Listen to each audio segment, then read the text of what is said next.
Hey guys, it's Andrew Pecoraro from PecksMetalPicks here with Chris from Like Moths To Flames, and we'll get this interview going. So first of all, going way back to your beginnings, after you left A Graceful, I want to know what you had in mind for Like Moths To Flames when you first started the band. Oddly enough, our old guitar player Zach and Aaron, when we first started, both had tried out for A Graceful when we needed a guitar player, and it became one of those things where the relationship developed. You know, they became good friends of mine, even though it didn't work out in the band, and became one of those things where we all had a common interest when it came to starting a band, and it just was easy. You know, it's I feel like bands oftentimes say, we're all best friends, this and that, but we're all genuinely best friends. We lived in a basement, really close quarters for 2 years when the band started, and just became one of those things where we wanted to have fun with it, as well as know where we're going to come or try to accomplish business-wise. We'd been in bands before that have kind of failed or, didn't see the light of day enough. And we took that experience and just kind of tried to bring it in and make sure that, things would go right so that we can make it happen in a timely manner. And Right mix of people. Yeah, and oftentimes it takes that, and we've gone through member changes since then. Yeah. But it's just one of those things that happens when you tour for 5 years. People want to go, people want to do other things, have different goals. And for me, mine was having fun and using music as a therapy. And oftentimes in A Graceful, I didn't get that much, whether it was me being too young or not as experienced. And this way, it's it's very rewarding getting to come and play shows and see kids who can have a connection with the music. And I guess ultimately that's what it's about. So cool. Hey. You can just hold the microphone, yeah. so that when you talk, so I don't have my hand in your face That's the whole all time. good, man. So how come you decided to go with the name Like Moths To Flames? I've always wondered that. Okay, so I feel like having a band name is a really hard thing to decide on, whether it be something that represents the band or something that just sounds cool. We're big fans of Thrice, the band. Okay. They have an album called Vihisu. It's one of my favorites by them. And they have a song called Like Moth To Flame. And it was just one of those things where we're like, okay, that's pretty cool. Let's throw some S's on it. And it was just one of those things when Aaron and I sat down and it was like, yo, what are we going to call the band? It clicked. Easy as that. So. Cool. All right, so still pretty far back. One of the first songs I heard from you guys was Avada Kedavra. I haven't seen that on any of your releases on iTunes though. So one, what happened to that song? And two, you guys like Harry Potter, I'm guessing. I'm a big Harry Potter buff. We all are, we all like the movies and stuff, but I guess it's just me. I think it creates a cool connection with kids when it's something that they can find a connection with outside of being connected to the song. Like, oh, cool, Avada Kedavra, I know what that is. I watch Harry Potter, but... So what happened to it? It's not on anything. I don't even know how I found it anymore. It's been so long. We like that. It's one of those songs that we want to keep, in the dark. You don't like it that much? Nah, not too much, because it's a song that we intended to just be a demo, but when you're starting out, you want to create as much hype and generate as much momentum as possible. So we recorded it, and then kids liked it, but then listening back to it times later, you're like, ugh. No deal. Yeah, so that's why we've tried to keep it in the dark. We'll probably keep it that way though. So no re-release. All right. This is kind of like a follow-up question. When I thought of that Harry Potter reference, one of your other songs, I Solemnly Swear, is that a reference to another Harry Potter quote? We didn't want to straight away. I solemnly swear that I'm up to no good. I feel like that was a little excessive, but it's a little hint, it keeps people asking questions. And I didn't catch that until I was writing these questions. I was like, wait a second, that sounds so familiar. I feel like you have to be a really I wouldn't say an underground Harry Potter fan, but it's not as broad as Avada Kedavra or something like that. So okay. So kind of going back to your whole vision for Moths to Flames, you guys kind of turned into a dark band. You always have been. Was that like your intention from the beginning, or did you just write songs that like turned into what you are now? I think it just happens when we evolved. When the band started, I guess to go back a little bit, when we all sat down and was like, what are 5 bands you'd want to sound like? I guess we took those bands and tried to, implement our own style into it. But I think it's just something that kind of happened as we evolved as a band. We took shape to the dark, more ominous feel. Like I personally just feel like it creates really good imagery. You know what I mean? Yeah. There's a lot of bands out there who have a very positive, bubbly vibe, which is awesome. Don't get me wrong, but a lot of your label mates on Rise. Yeah, I mean, it's something like I like to listen to it. You know what I mean? But to play it is very different. I like that I can go out there and let it all out on the stage and it not be like a front. You know what I mean? I mean what I say when I go out there. Yeah. Whether the content is. Yeah, I've heard a lot of rumors of bands like they're on stage, it's like one thing, and then like off, it's just like totally not we try to how keep it the same all the time. You know what I mean? Really. I guess if you pull lyrics out of context, it could seem like we're very like careless. I don't give a fuck or whatever. But we don't. It's not really a lifestyle that we promote. It's good to care about things and feel strong about it. But feels that way sometimes, that's what I'm trying to get at is like the general public goes through anger, and I feel like a lot of times people try to make it like, oh, you can cover that up, like, and it just makes people more pissed off. So, just let it out. Much. And so to answer your question, I guess it's just one of those things that just evolved. As we keep writing, it's just how it happens, I guess. Okay. So a lot of your songs are about being let down by other people. Like you don't need people who hold you back, that kind of stuff. Are those from like life experiences, like family or girlfriend kind of things? And I'm wondering about like some songs like GNF and like You Won't Be Missed, like that kind of stuff. Are those like to a specific person? Can we talk about that? See, most people think it's about a relationship. I've been with my girlfriends the whole duration of the band. Really? And even then some. Yeah, we've been together for 5 years, so That's it's awesome, never been something about that. But it's cool that people can take that and kind of work through it. Okay. But you get it from somewhere. Any experiences? I mean, I would say most of it has to do with people bailing on the band. A member that we would take to be one of our best friends to let the dream go, let the dream slip from under them, whether it be for good reasons or for bad reasons. And I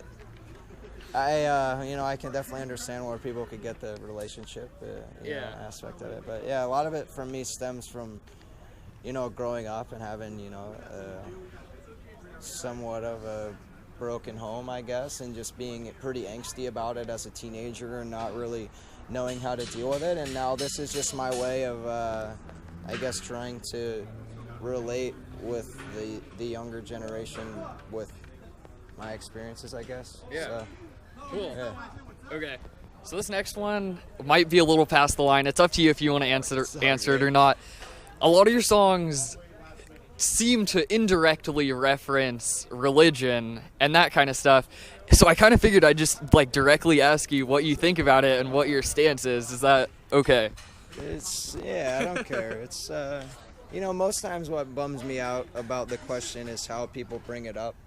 I feel like most times people approach it in a manner that's not very like accepting. So they'll come at me and be like, why don't you believe in this or that? And that's very abrasive to me. Like, there are ways to ask like you did, like, this might not be the best question, but something that was instilled in me since I was a kid. I have Jesus tattooed on me, very religious tattoos. It's I write about it because it's something that I struggle with. Not saying that it's something that I don't believe in, but I guess it's my way of saying, hey, like, sometimes the things that bother you require action. And I've found in just experiencing life that when I pray about things, it doesn't always work out like it does when I just act on them and get things done in a way that I think they should be. And, you know, it may be the... Wait, so are you Christian? I'm... Half, kind of. I'm, like, gray about it. You know, it's like one of those things where I don't really know... I don't know. I feel like that's the beauty in it. You know, it's that's exactly what I was looking for. I'll learn as I go. But I feel like that's life. You know, there's a lot of things in science and the universe and the galaxy that could contradict the Bible and this and that. And that's what I love, man. Is that there's such a big world out there that it doesn't make much sense for me to be so close-minded when we don't have infinite time here. Right. So I want to learn as much as I can. Cool. And I feel like I spent the beginning of my life learning about religion, and there are times when I've just found that it's not always the best for me. But what could work out for you might be entirely different.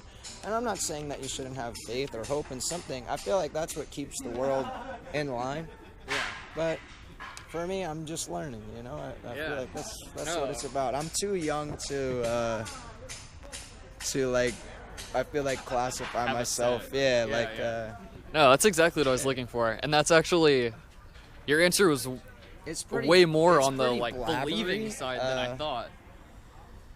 Like, and now I see the God tattoo like on your wrist. See, it's weird, man. I mean, my old band was a Christian band. It's just I didn't feel like I did as much for the fans and the listeners as I do here. Like I didn't feel very knowledged in preaching and this and that. And with Moths, I don't have to do that. It's not a front. It's genuine, real emotion, and I feel like that's why people connect to it. And you know, a lot of the religious lyrics that I would write in past bands were just because. Not all, but because, you know, bands do it. You want something to sound cool. You want something to sound like what you're going for. And that's what I think, looking back, that's what I did a lot of the time. And this is the exact opposite of that. Like, so. All right, cool. We can now move on to the questions that have to do with your new album and that kind of stuff.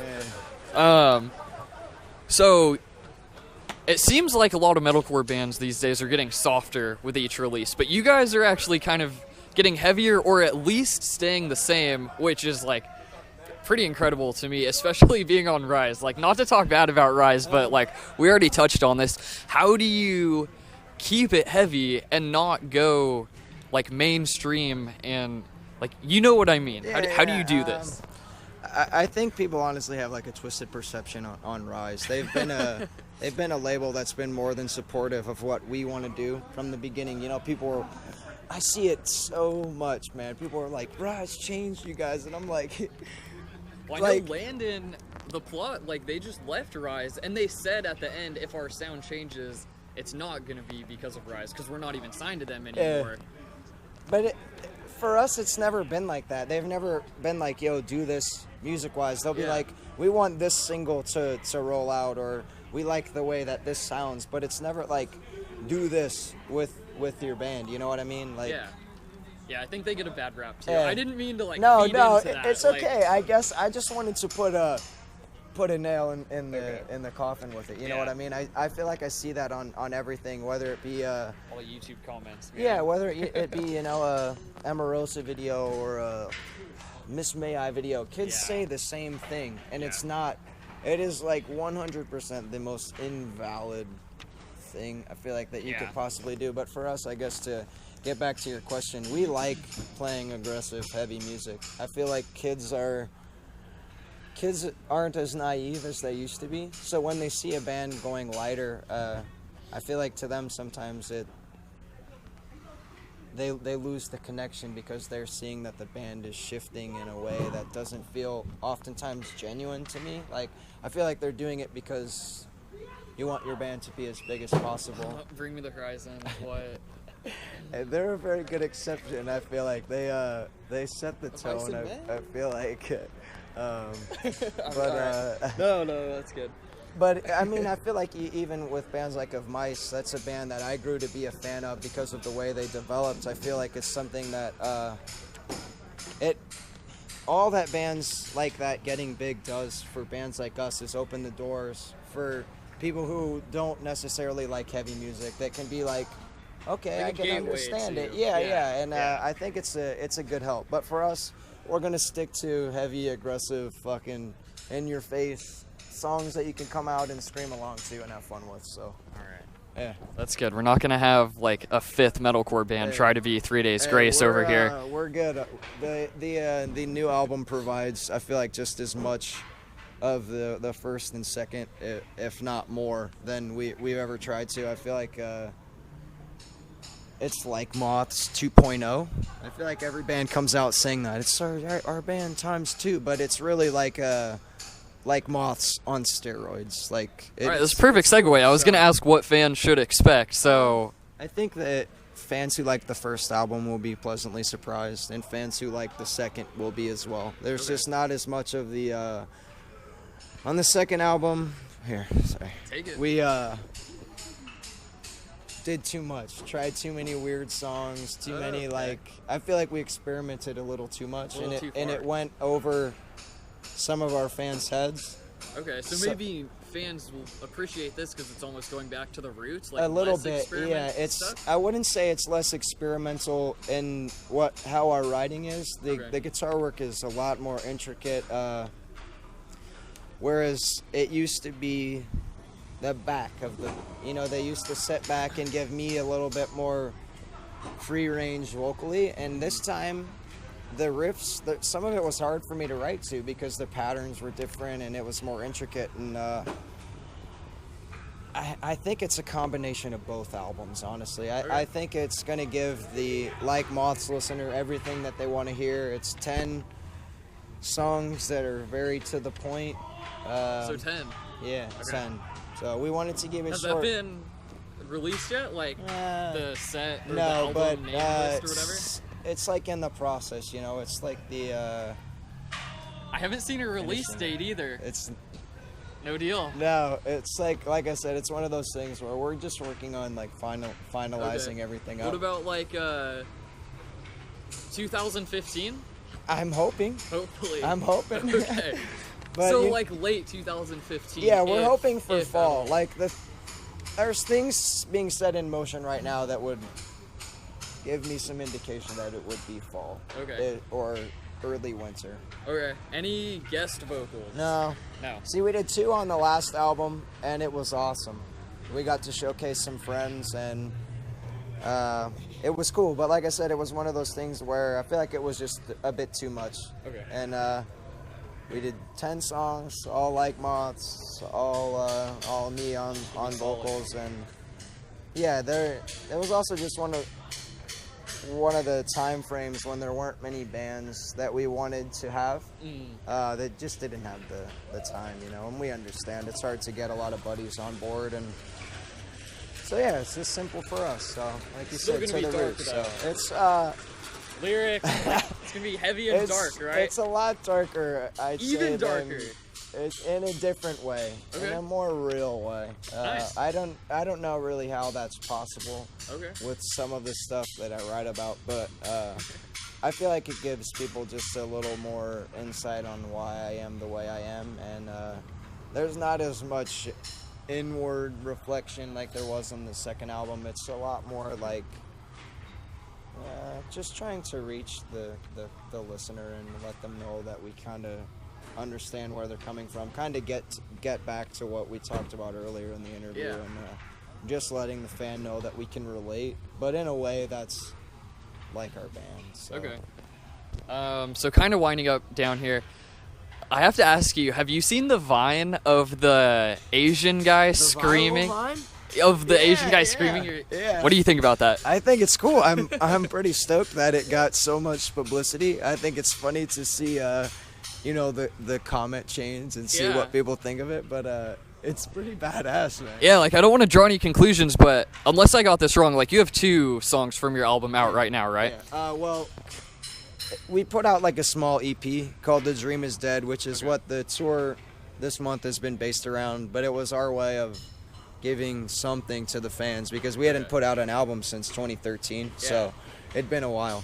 Yeah, like I don't want to like draw conclusions here, but the song that has that Vine for it has like 600,000 views, and the other one is at like 200,000 or 300,000. So I just thought that was super cool. That like it's social media. I feel like it helped a little bit. You know, he put the hashtag LMTF, so nice. There was definitely like a few days where I saw some buzz on the you know, the social media stuff. But yeah, I saw it on Twitter and it has like at least 1 million views, yeah, I think, dude. or Facebook. I Yeah, mean, but I have a buddy actually who was at the show tonight, and he sent me something, and it had 6.8 million like rate things, Oh my and I was God. like, wow, that's pretty cool. That's like more than our music videos. So hey, why not?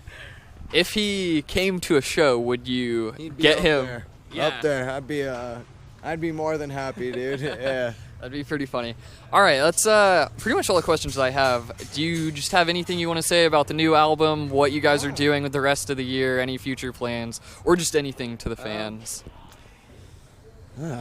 Well, Take it away. nothing tour-wise. We just announced North Lane, August Burns Red in Australia. Doesn't really do much for our fans in the States, but yeah, us too, right? That'd be a hell of a lineup here. But we're working on it. You know, like I said earlier in the interview, we're trying to lock in some things that are appropriate for the album release, and you know, we want to find the right tour, the right time frame, and a lot of that's going to dictate the release date. That's why I don't really know. You know, we have to do the obviously the video shooting and stuff like that. So Oh, what about this? How about any music videos for it?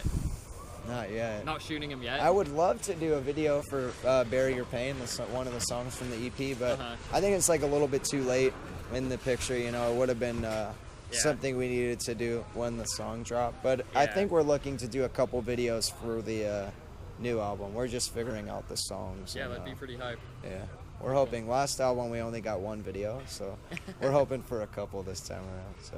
All right. Yeah, other than that, nothing. Man. We hope you guys enjoy the album. Couple months. We appreciate everybody being patient, and yeah. All right, guys. Well, thanks for watching. Make sure you check out Like Moths to Flames' new album when it comes out, and thanks a lot, Chris. Sorry for the blabber, dude. I'm a